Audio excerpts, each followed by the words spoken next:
இறையருளும் குருவருளும் துணை புரியட்டும்.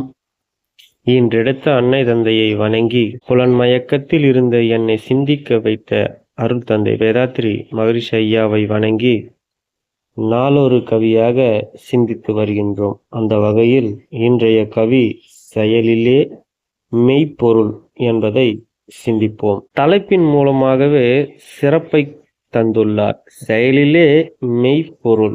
எந்த ஒரு செயலை செய்தாலும் உண்மையாக உணர்ந்து கற்று தேர்ந்து செய்தால் அந்த செயல் எப்பொழுதுமே உண்மையாக இருக்கும், மன திருப்தியும் இருக்கும்.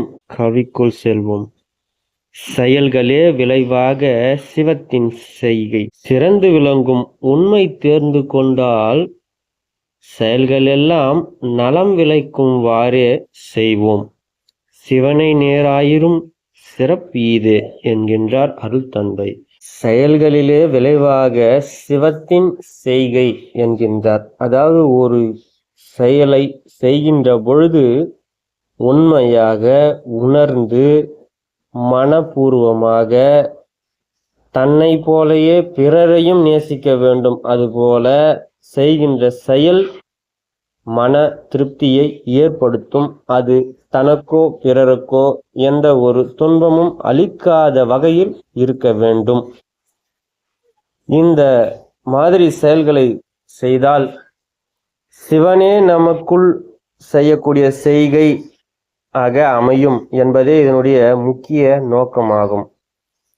எந்த செயலை தேர்ந்தெடுத்து நாம் செய்தாலும் இறைவனுக்காக நாம் செய்யப்படுகின்ற செயல் என்று நினைக்க வேண்டும். அப்படி நினைத்தால் எந்த ஒரு தீய செயலும் நம்மால் செய்ய முடியுமா என்றால் கண்டிப்பாக முடியாது. ஆகையால் நன்மை தரும் செயல்கள் அனைத்தையும் செய்து வாழ்க்கையில் நலம் பெற வேண்டும்.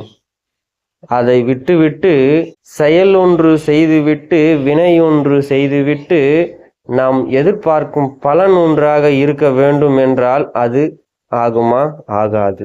ஆகையால் செயலுக்கேற்ற விளைவுதான் கிடைக்கும் என்பதை உணர்ந்து இன்றையோ நாளையோ என்றையோ அதன் விளைவை நாம் அனுபவித்தே தீர்க்க வேண்டும் என்பதை உணர்ந்து நல்லதை செய்வோம், நன்மை பெற செய்வோம், இயற்கையை காப்போம், அனைவரும் வாழ்வில் வளம் பெறுவோம். வாழ்க வளமுடன்.